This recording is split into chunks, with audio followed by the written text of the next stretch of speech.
ಆತ್ಮೀಯರೇ, ಕಳೆದ ತರಗತಿಯಲ್ಲಿ ಸೌಜನ್ಯ ಹಗರಣಾದನ್ ಅನ್ನುವಂತಹ ಈ ಷಡಕ್ಷರ ಬರೆದ ಪದ್ಯದ ಕೆಲವೊಂದಿಷ್ಟು ಭಾಗವನ್ನು ನೋಡಿದ್ದೀವಿ. ಇನ್ನು ಪದ್ಯದ ಭಾಗದಲ್ಲಿ ಬರುವಂತಹ 9ನೇದ್ದು ಮತ್ತೆ 10, 11 ಈ 3 ಸ್ಟಾಂಜಾಗಳು ಹೊಂದಿರುವಂಥದ್ದು.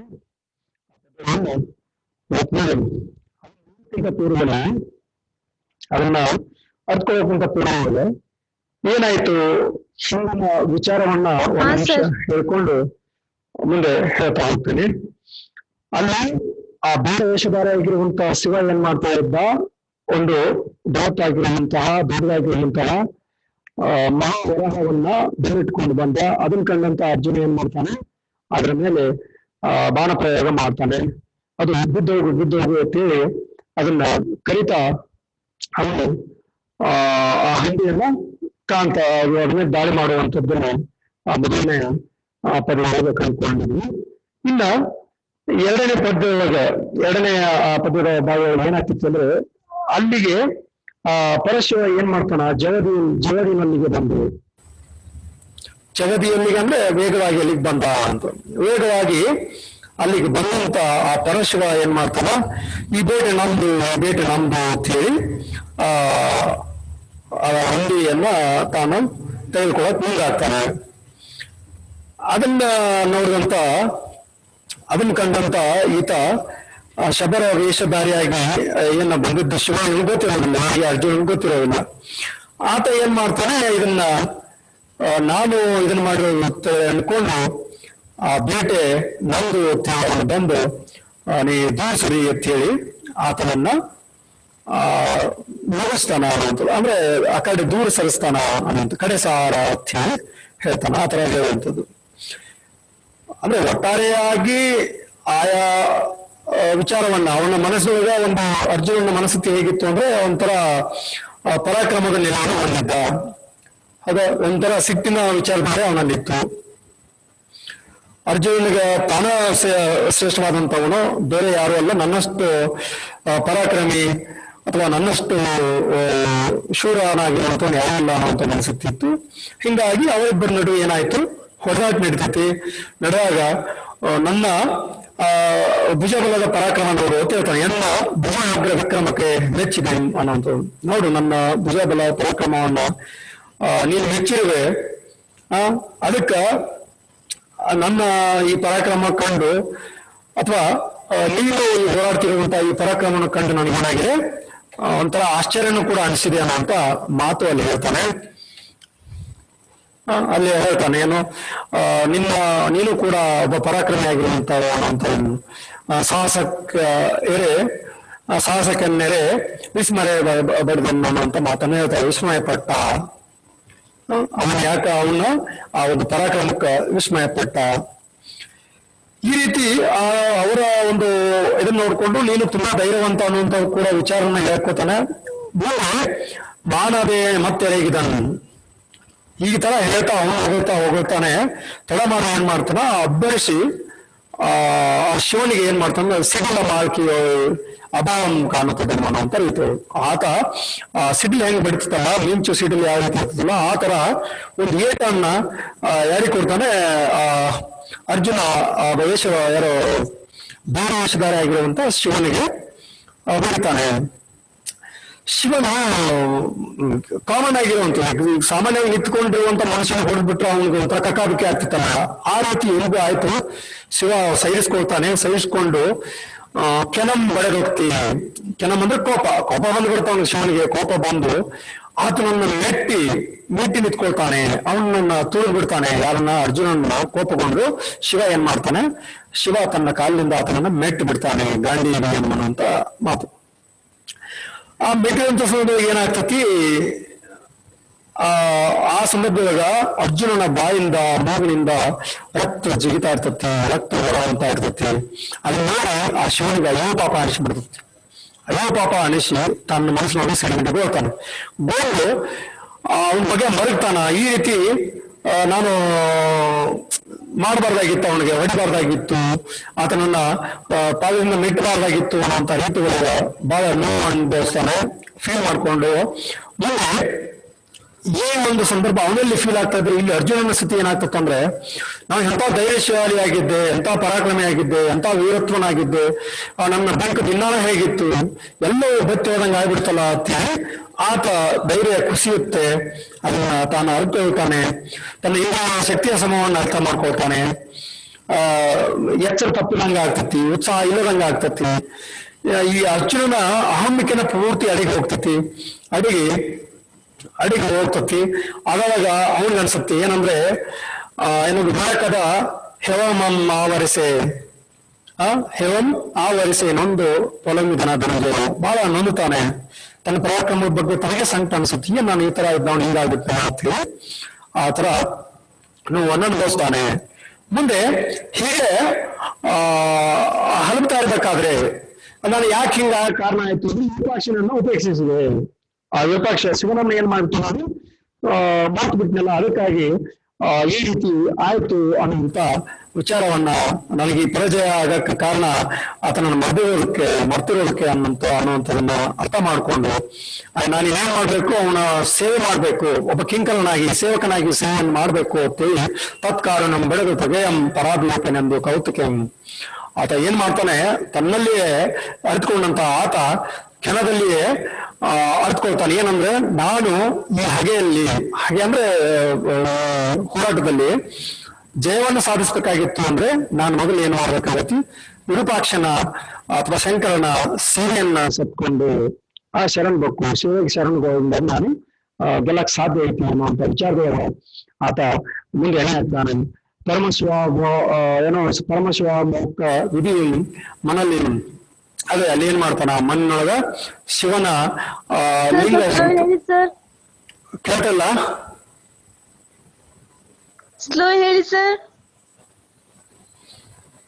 ಈಗ ನಾ ಈಗ ಹೇಳಾಕತ್ತಿಲ್ಲ, ಮನುಷ್ಯನಿಗೆ ಎರಡು ಪೀಳಿಗೆ ಮುಗಿದಿರೋದು.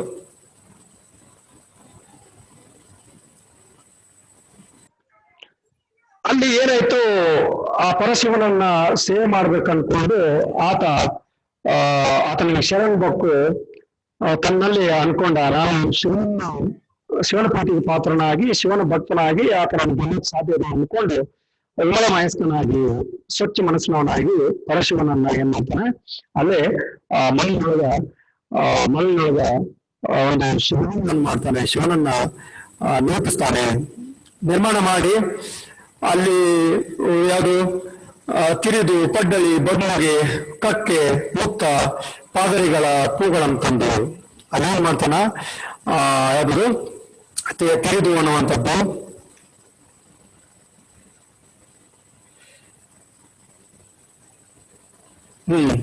ಯಾವ್ದು ತಿರುಗಿ ಅಂದ್ರೆ ಪಾರಿಜಾತದ ಹೂವು, ಮುಂದೆ ಪಡ್ಡಳಿ ಅಂದ್ರೆ ದಾಸವಾಳದ ಹೂವು, ಮುಂದೆ ಎಕ್ಕೆ ಹೂವು, ಮುತ್ತುಗದ ಹೂವು, ಪಾಟಳದ ಹೂವುಗಳನ್ನ ತಂದು ಆತನಿಗೆ ಇನ್ನ ಪೂಜೆ ಮಾಡಾಕ ಅಣಿ ಹಾಕ್ತಾನೆ.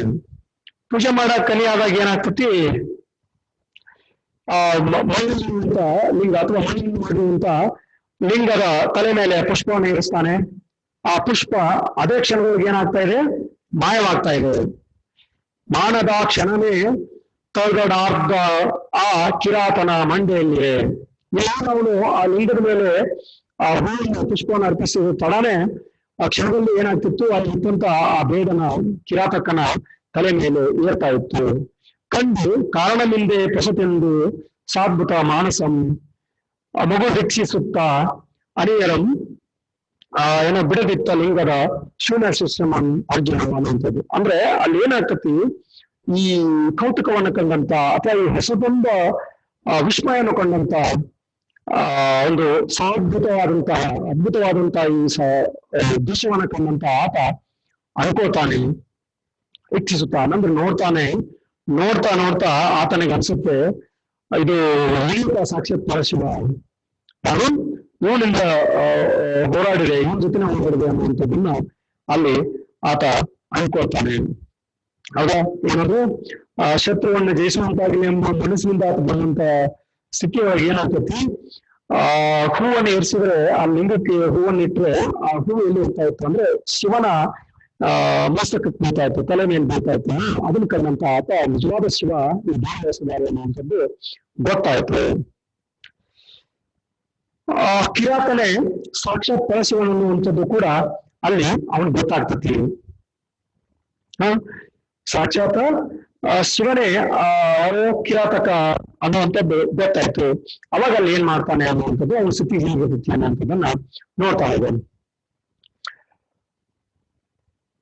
ಇಲ್ಲಿವರೆಗೂ ಹೇಳಿದ್ದೆ ನಾನು, ಇವಾಗ ಹೇಳ್ತಾ ಇದ್ದೀನಲ್ಲ ಈ ಹೊಸದಾಗಿ ಹೇಳ್ತಾ ಇರುವಂಥದ್ದು ಈ 8 ಪದ್ಯದವರೆಗೂ ಹೇಳಿದ್ದೆ. ಇನ್ನ 9, 10, 11 ಹೇಳ್ಬೇಕಾಗುತ್ತೆ. ಸರಿನಾ?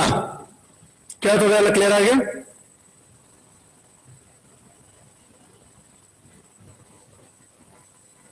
ಸರ್.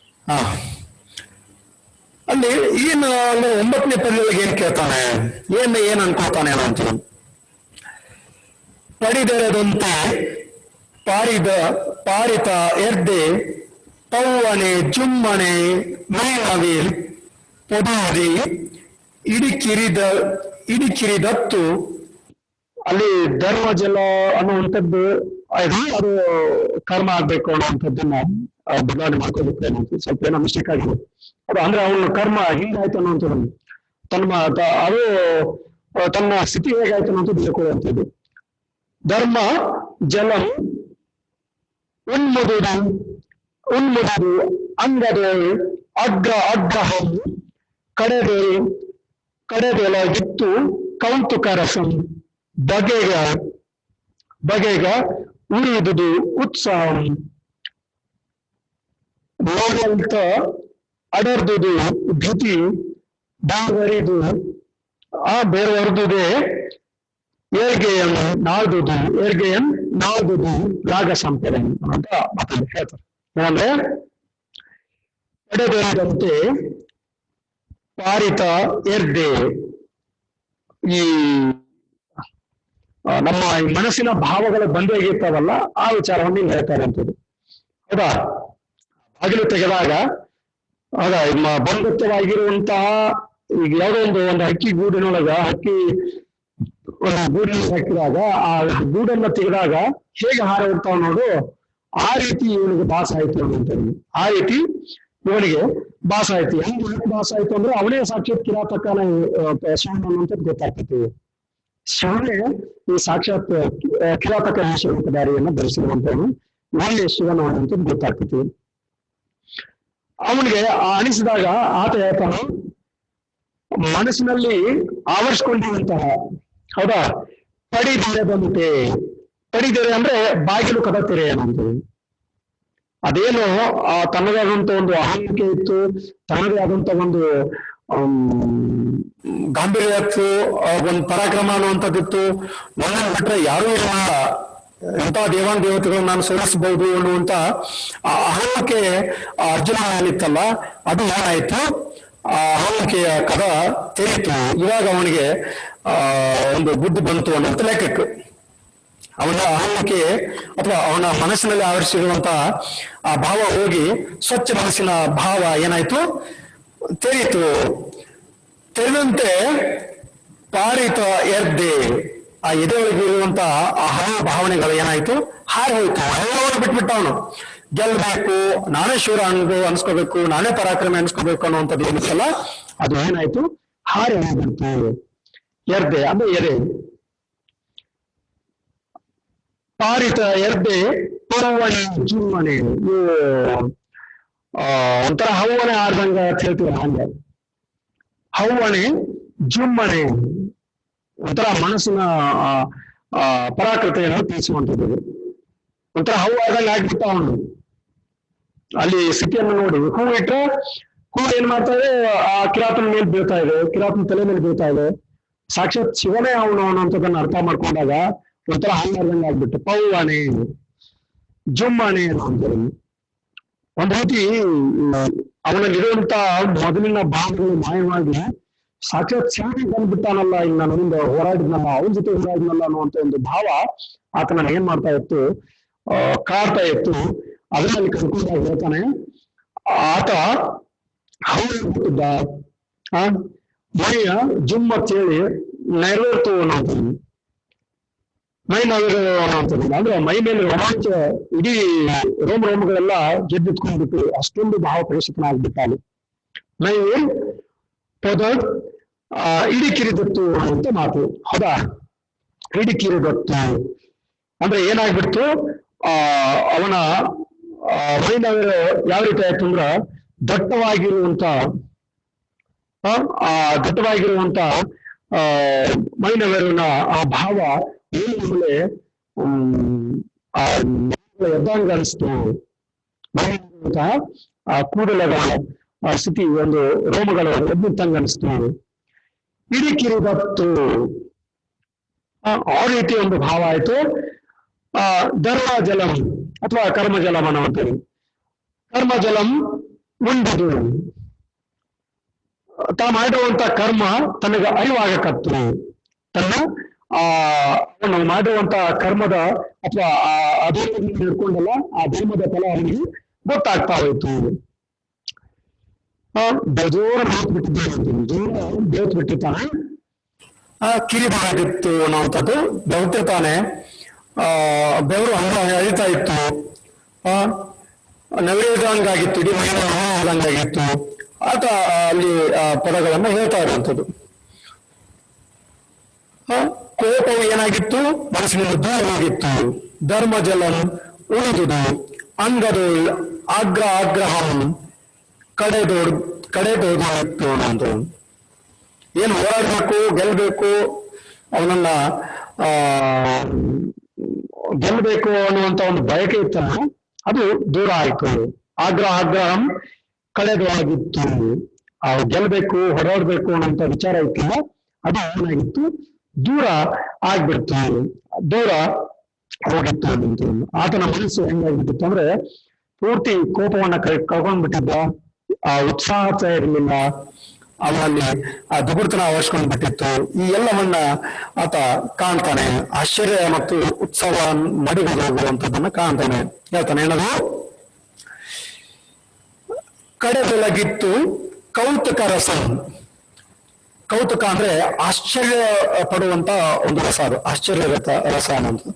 ಆಶ್ಚರ್ಯ ಭಾವಿತನ ಆದ, ಆಶ್ಚರ್ಯಪಟ್ಟ ಅವನು ಇದು ಹಿಂಗಾಗ್ಬಿಡ್ತಾರ. ಕೌತುಕ ರಸಂ ಬಗೆಗೆ, ಕೌತುಕ ರಸಂ ಬಗೆ ಊರ್ಮಿದುದು ಉತ್ಸವ. ಏನು ಉತ್ಸವ ಅನ್ನುವಂಥದ್ದು, ಅವನಲ್ಲಿ ಅಡಗಿರುವಂತ ಉತ್ಸವ ಅಥವಾ ಆಶ್ಚರ್ಯ ಜೊತೆಗೆ ಅವನ ಉತ್ಸವ ಏನಾಯ್ತು, ಹೆಚ್ಚಾಯಿತು. ಅಥವಾ ಅಳಿದೋಯ್ತು ಅನ್ನುವಂಥ ರೀತಿ ಆಯ್ತಲ್ಲ ಆತರ. ಊರ್ದಿದ್ದು ಉತ್ಸವ, ಅಡಿದುದ್ದು ಬಿತಿ. ಅವನಲ್ಲಿ ಒಂದು ರೀತಿಯಾದಂತಹ ಹೊಸ ಉತ್ಸವ ಬಂದಂಗಾಯ್ತು. ಆಶ್ಚರ್ಯಚಕಿತನಾಗಿ ಆ ಶಿವನ ಸ್ಥಿತಿಯನ್ನ ಕಂಡಂತ ಆತನಿಗೆ ಏನಾಯ್ತು, ಒಂದ್ ರೀತಿ ಉತ್ಸವ ಹೆಚ್ಚಿತ್ತು ಅಥವಾ ಉತ್ಸವ ಉಟ್ಕೊಳಕತ್ತು. ಆದ್ರೆ ಮಾಡಲ್ತು ಅಡರ್ದುದು, ಅವನಲ್ಲಿ ಆ ಹೆದರಿಕೆ, ಭಯ ಅಥವಾ ಆ ಗೆಲ್ಬೇಕನ್ನುವಂತ ಕೋಪ ಯಾವ ಏನಾಗಿತ್ತು, ಅಡಗಿ ಹೋಯ್ತು. ಯಾವ ಅಡಗಿ ಹೋಯ್ತು. ಅಲ್ಲಿ ಕಾಣುವ ಸ್ಥಿತಿಯನ್ನ ಹೇಳ್ತಾ ಇರುವಂಥದ್ದು. ಅವನಲ್ಲಿ ಮನಸ್ಸಿನಲ್ಲಿ ಉತ್ಸಾಹ ಇತ್ತು, ಅದು ಅಡಗಿತು. ಭಯದ ವಾತಾವರಣ ಇತ್ತಲ್ಲ, ಅದು ಹೋಯ್ತು ಅನ್ನುವಂಥದ್ದು ಹೇಳ್ತಾನೆ. ಏನದು, ಕೌತುಕ ರಸಂ ಬಗೆಗೂ ಊರ್ಮಿದುದು ಉತ್ಸವ. ಉತ್ಸವ ಅನ್ನುವಂಥದ್ದು ಏನಾಯ್ತು, ಅಡಿಗೆ ಹೋಯ್ತು. ಆದ್ರೆ ಶಿವನು, ಇವನೇ ಶಿವ, ನಮಗೆ ಶಿವನ್ ಸಿಕ್ಬಿಟ್ಟ ಅನ್ನುವಂಥ ಒಂದು ಬೇರೆ ರೀತಿಯಂತ ಉತ್ಸವ ಅವನಲ್ಲಿ ಇತ್ತು. ಆದ್ರೆ ಮೊದಲು ಗೆಲ್ಲಬೇಕು ಅಥವಾ ಗೆಲ್ಲಬೇಕು ಅನ್ನುವಂಥದ್ದು ಒಂದು ಉತ್ಸವ, ಭಯ ಭೀತಿಯನ್ನು ಕೂಡಿದ್ದಂತ ಏನ ಅವನ ಮನಸ್ಸೊಳಗಿತ್ತಲ್ಲ, ಅದು ಮುಂದೆ ಹೇಳ್ತಾರೆ ಏನದು, ಬೇರ್ವರಿದುದು ಬೇರೆ ಸಮೇತ ಅಡಲ್ದುದು ಭೀತಿ ಬೇರ್ವರಿದುದು ಏರ್ಗೆಯನ್ನು ಆದುದು. ಈ ರೀತಿ ಅಲ್ಲಿ ಅಡಗಿರುವಂತ ಆ ಭೀತಿ ಏನಾಯ್ತಲ್ಲ, ಬೇರೆ ಸಮೇತ ಏನಾಯ್ತು, ಕಿತ್ತು ಹೋಯ್ತು ಅಥವಾ ಹೋಯ್ತು. ಹೋಗಿ ಆದುದು ರಾಗ ಸಂಪದ. ಆತನಲ್ಲಿ ಒಂದು ರೀತಿಯಾದಂತಹ ಸಂತೋಷ ಉಕ್ತಾ ಇತ್ತು. ಅವರಲ್ಲಿ ಅಡಗಿರುವಂತಹ ಗೆಲ್ಬೇಕನ್ನುವಂತ ಉತ್ಸಾಹ ಹೋಗಿತ್ತು. ನಂತರ ಭೀತಿ ಇತ್ತಲ್ಲ, ಗೆಲ್ತನೋ ಇಲ್ಲೋ ಅಥವಾ ಶಿವನ್ ಪಡ್ಕೊಳ್ತನೋ ಇಲ್ಲೋ ಅಂತ ಇತ್ತಲ್ಲ, ಅದೆಲ್ಲ ಹೋಗ್ಬಿಟ್ಟಿತ್ತು. ಯಾಕಂದ್ರೆ ಆಶ್ಚರ್ಯಚಕಿತನಾದ ಅವನ ರೋಮಗಳೆಲ್ಲ ಒಂದು ರೀತಿ ರೋಮಾಂಚನಗೊಂಡು ಏನೋ ಆತನನ್ನು ಗೆಲ್ಬೇಕನ್ನುವಂತ ಆಹ್ಮಿಕೆ ಇತ್ತಲ್ಲ, ಅದೆಲ್ಲ ಅಳಿದು ಹೋಗ್ಬಿಟ್ಟಿತ್ತು. ಈ ಒಂದು ಸ್ಥಿತಿಯಲ್ಲಿ ಆತ ಬಂದಾಗ ಅವನಿಗೆ ಭಾವ ಎಲ್ಲವನ್ನ ಮರೆತು ಆತ ಮನಸ್ಸಿನಿಂದ ಹೋದಾಗ ರಾಗ ಸಂಪನ್ನನಾದ, ಅಂದ್ರ ಸಂತೋಷ ಭರಿತನಾದ, ಸಂತೋಷ ಭರಿತದವನಾದ. ಅವನಲ್ಲಿ ಅಡಗಿರುವಂತಹ ಉತ್ಸಾಹ, ಗೆಲ್ಲಬೇಕನ್ನುವಂತ ಉತ್ಸಾಹ ಮತ್ತು ಅಡಗಿರುವುದು ಭೀತಿ, ಅವನಿರುವಂತ ಭೀತಿ, ಗೆಳತನೋ ಇಲ್ಲ ಅನ್ನುವಂಥ ಭೀತಿ ಅಥವಾ ಶಿವನ್ನ ಪಡ್ಕೊಳ್ತಾನ ಇಲ್ಲ ಅಂತ ಈ ಭೀತಿಗಳಿದ್ದವಲ್ಲ ಎಲ್ಲ ಹೋಗಿ ಅವನು ಸಂತೋಷಪರನಾದ. ಸಂತೋಷಪರನಾಗಿ ಮುಂದೆ ಹೇಳ್ತಾನೆ. ಏನ್ ಹೇಳ್ತಾನಂದ್ರೆ ಮುಂದಿನ ಪದ್ಯಗಳ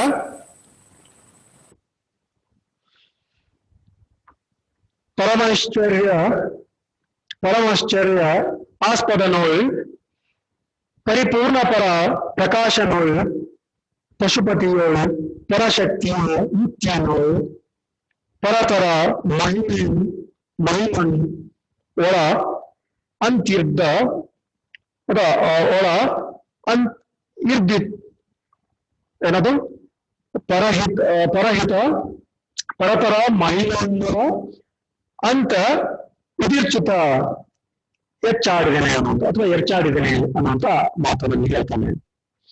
ಪರಮ ಶಿವನಾಗಿರುವಂತ ಪರಮಾಶ್ಚರ್ಯವಾಗಿರುವಂತದ್ದು ಒಂದು ಆಶ್ಚರ್ಯದೊಳಗ ಈ ಪರಮಾಶ್ಚರ್ಯವನ್ನು ಪಡ್ಕೊಂಡ ಏನು ಆಶ್ಚರ್ಯ ಏನಿರೋ ಇಂಥ ಸ್ಥಿತಿ ಬಂದ್ಬಿಡ್ತಿಲ್ಲ. ಶಿವನ ಜೊತೆ ನಾನು ಹೋರಾಡಿದ್ನ, ನಾನು ಅವನ ಧ್ಯಾನವನ್ನು ಮಾಡ್ತಾ ತಪಸ್ಸನ್ನು ಮಾಡಿ ಶಾಸ್ತ್ರವನ್ನು ಪಡೆಯಕ್ಕೆ ನಾನು ಬಂದಿರ್ತವನು.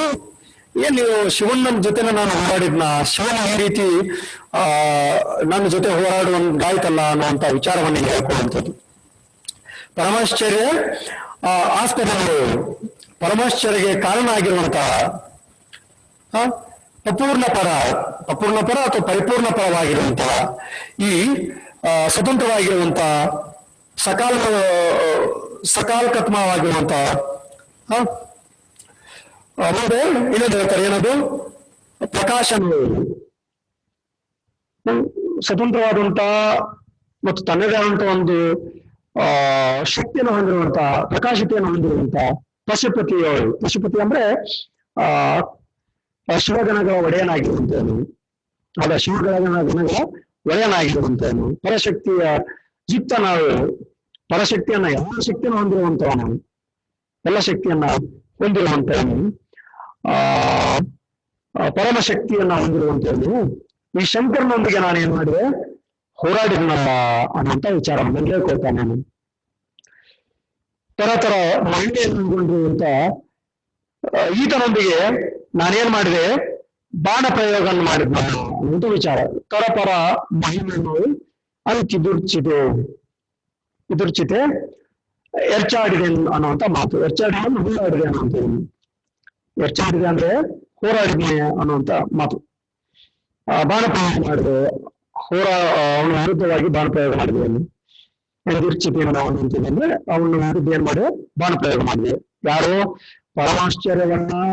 ಪರಮಾಶ್ಚರ್ಯಕ್ಕೆ ಕಾರಣವಾಗಿರುವಂತ, ಪರಿಪೂರ್ಣ ಆಗಿರುವಂತ, ಪ್ರಕಾಶಮಾನವಾಗಿರುವಂತ ಪಶುಪತಿ ಅಂದ್ರೆ ಶಿವಗಣಗಳ ಒಡೆಯನಾಗಿರುವಂತ, ಪರಮಶಕ್ತಿ ಎಲ್ಲ ಶಕ್ತಿಯನ್ನು ಒಳಗೊಂಡಿರುವಂತ, ಆ ಪರತರ ಮಹಿಳೆಯನ್ನು ಒಳಗೊಂಡಿರುವಂತ ಪರಶಿವನ ವಿರುದ್ಧ ನಾನು ಏನ್ ಮಾಡಿದೆ, ಬಾಣ ಪ್ರಯೋಗ ಮಾಡಿ, ಬಾಣ ಪ್ರಯೋಗವನ್ನ ಮಾಡಿ ಈ ರೀತಿ ಆ ಸ್ಥಿತಿಗೆ ನಾನು ಬಂದ್ಬಿಟ್ಟು ನಾನು ಎಂತ ದಡ್ಡ, ಎಂತ ಮೂಕ ನಾನು, ಅಷ್ಟು ನನಗೆ ಅವನ ಈ ಮಾರುವೇಷ ಗೊತ್ತಾಗದೆ ನಾನು ವಿರುದ್ಧ ಹೋರಾಡಿಲ್ಲ ಅನ್ನುವಂತ ವಿಚಾರವನ್ನ ಈ ಪದ್ಯದಲ್ಲಿ ವ್ಯಕ್ತಪಡಿಸ್ತಾನೆ.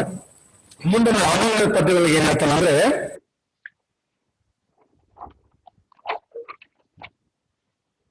ಒಳ್ಳೆ ಕಿರಾತನೆಂದು ಬಗೆ ಎರ್ಚಿದೆನು ಇದಿರ್ಚಿದೆನು, ಅಜ್ಞ ಭಾವದಿ ಜನ್ಯಮನ್ನು ತಾನು ಎಂದು ನಿನಗೆ ರೇವನರ್ಧನು ಮದ ಅನುಗ್ರಹಾರ್ಥನು ಏನು ಮಾನ್ಯವನೀಶ್ವರನು ಮರೆಯೋ ಎಯ್ದುದು ತಿಳಿದಾತನ್ ಅಲ್ತು ಸೌಜನ್ಯ ವಿದುರನಾದೇನು ಅಕಟ ಎನ್ನು ಆವನು ಗಾಂಪನು ಉಳ್ಳಿಯೋ. ಇಲ್ಲಿ ಪೂರ್ಣವಾಗಿ ತನ್ನ ಬಗ್ಗೆ ವಿಚಾರವನ್ನ ಇಲ್ಲಿ ಹೇಳ್ತಾ ಇರುವಂಥದ್ದು. ನಾನು ಎಂತ ದೊಡ್ಡನಾಗ್ಬಿಟ್ಟೆ, ನೀನಾಗ್ಬಿಟ್ಟೆ, ಅವನು ಎಂತ ಗಾಂಪತನಾಗ್ಬಿಟ್ಟೆ, ಆ ವನ್ಯ ಕಿರಾತನೆಂದು ಈ ಕಾಡಿನ ದೇವರು ಅಂದ್ಕೊಂಡು ಹೌದಾ ನಾನೇನ್ ಮಾಡಿದೆ ಶಿವನು ಅನ್ನೋದು ಗೊತ್ತಾಗ್ಲಿಲ್ಲ ನನಗೆ. ನಾನೇನ್ ಮಾಡ್ಬಿಟ್ಟೆ ಈ ಕಾಡಿನೊಳಗಿರುವಂತ ಒಬ್ಬ ದೇವರ ಅಥವಾ ಒಬ್ಬ ಶಬರ ಅನ್ಕೊಂಡ ನಾನು ಏನ್ ಮಾಡಿದೆ ಬಾಯಿ ಪ್ರಯೋಗಿಸಿದನು. ಆತನ ಜೊತೆ ನಾನು ಅವಿಧೇಯತೆಯನ್ನ ಇಟ್ಕೊಂಡೆ. ಹೇಳ್ತಾನ ಅವನು ಆತನ ವಿರುದ್ಧ ನಾನು ಏನು ಬಾಣ ಪ್ರಯೋಗ ಮಾಡಿದೆ. ನಾನು ಅಜ್ಞಾನ ಭಾವದಿಂದ ಅಮೂರ್ತನದಿಂದ ನಾನು ಅವನ ಜೊತೆ ನಡ್ಕೊಂಡೆ. ಜನ್ಮನ್ ಆಂತೋಣ ಅಂತ ಪದಗಳ ಅರ್ಥ ಕೊಟ್ಟಿದ್ದಾರೆ ಅವನು. ಅದನ್ನ ಬಹುಶಃ ಜನ್ಮ ಆಗ್ಬೇಕಾದ್ರೆ ಜನ್ಮೆಂ ಆಂತು. ಜನ್ಮ ಅಂದ್ರೆ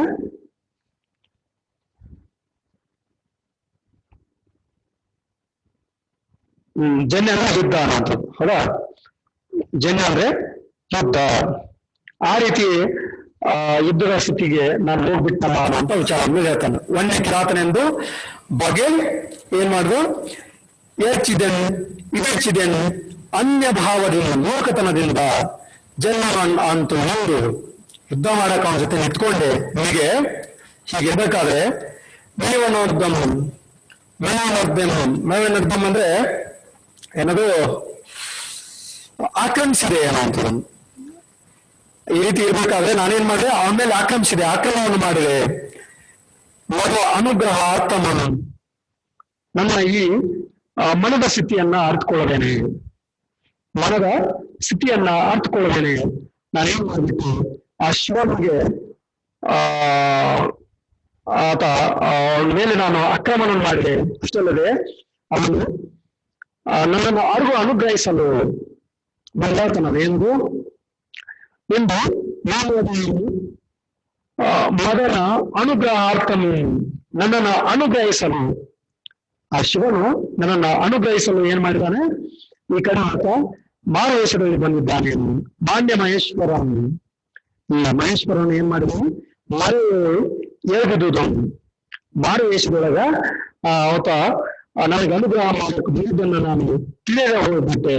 ನನಗೆ ಅರ್ಥನ ಆಗ್ಲಿಲ್ಲ. ಈ ರೀತಿ ಆಗ್ಬಿಡ್ತಲ್ಲ ಅಂತೇಳಿ ಆತ ಒಂದು ತನ್ನ ಭಾವವನ್ನ ವ್ಯಕ್ತಪಡಿಸ್ತಾನೆ. ಅವನನ್ನ ನಾನು ಯೋಗ್ಯನಲ್ಲದೆ ಇರುವಂತವನು ಹೋರಾಡಿದೆ, ಅವನ ವಿರುದ್ಧ ನಾನು ಒಂದು ರೀತಿಯಾಗಿ ನಡ್ಕೊಂಡ್ಬಿಟ್ಟೆ ಅನ್ನುವಂತ ರೀತಿಯನ್ನ ಹೇಳ್ತಾ ತಿಳಿದಾಯ್ತನ್ ಎನ್ನಲ್ತು ಆತ ಶಿವನು ನನಗೆ ಗೊತ್ತಾಗದೇನೆ ನಾನೇನ್ ಮಾಡ್ಬಿಟ್ಟೆ ಸೌಜನ್ಯ ವಿದುರನಾದೇನು. ನಾನೇನ್ ಮಾಡ್ಬಿಟ್ಟೆ ಆತನ್ನ ಸೌಜನ್ಯದಿಂದ ನಡ್ಕೊಳ್ಳಿಲ್ಲ. ನಾನು ಸೌಜನ್ಯದ ವಿಧುರತೆಯನ್ನು ಪಡ್ಕೊಂಡ್ಬಿಟ್ಟೆ. ನಾನು ಸೌಜನ್ಯದಿಂದ ವರ್ತಿಸ್ಲಿಲ್ಲ ಅನ್ನುವಂತ ವಿಚಾರವನ್ನ ಅರಿತಂತ ಆತ ಅಗಟ ಅಯ್ಯಯ್ಯೋ ಎಲ್ಲ ನನ್ನ ಈ ಭೂಮಿಯಲ್ಲಿ ನನ್ನಂತ ಅವಿವೇಕಿ ಯಾರಿಲ್ಲ ನಂತು ಎನ್ನಲು ಗಾಂಪು ಅಂದ್ರೆ ಅವಿವೇಕಿತನ. ಗಾಂಪನ್ ಊರ್ವಿಯವರು ಯಾರು ಈ ಭೂಮಿ ಮೇಲೆ ನನ್ನಂತ ಅವಿವೇಕಿ ಯಾರೂ ಇಲ್ಲ. ನನ್ನನ್ನು ಅನುಗ್ರಹಿಸಲು ಬಂದಂತ ಆ ಶಿವನ ವಿರುದ್ಧ ನಾನು ಏನ್ ಮಾಡ್ಬಿಟ್ಟೆ ಬೇರೆಬಿಟ್ಟೆ ಅನ್ನುವಂತ ಭಾವವನ್ನು ಇಟ್ಕೊಂಡು ಅರ್ಜುನ ತನ್ನ ಕಳವಳವನ್ನು ವ್ಯಕ್ತಪಡಿಸಿ ನಾನು ಸೌಜನ್ಯ ವಿವರಣಾಗ್ಬಿಟ್ಟೆ, ನಾನು ಒಂದು ಗಾಂಪತನದಿಂದ ನಡ್ಕೊಂಡ್ಬಿಟ್ಟೆ, ಅವಿವೇಕತನದಿಂದ ನಡ್ಕೊಂಡೆ, ಹಾಗಾಗಬಾರ್ದಾಗಿತ್ತು ಅಂತೇಳಿ ತನ್ನ ಕಳವಳವನ್ನ ಇಲ್ಲಿ ವ್ಯಕ್ತಪಡಿಸ್ತಾನೆ. ಇಲ್ಲಿಯೇ ಆ ಪದ್ಯ ಮುಗಿಯುತ್ತೆ. ಇಷ್ಟು ನಿಮಗಿರುವಂತಹ ಆ ಪದ್ಯ ಸೌಜನ್ಯ ವಿದುರನಾದೆ ಅನ್ನುವಂಥದ್ದು. ಇದಕ್ಕೆ ಸಂಬಂಧಪಟ್ಟ ಹಾಗೆ ಏನಾದ್ರೂ ಅವಶ್ಯಕತೆ ಕೇಳಬಹುದು. ಇಷ್ಟು ಸೌಜನ್ಯ ವಿದುರನಾದೆ ಅನ್ನುವಂಥ ಪದ್ಯ.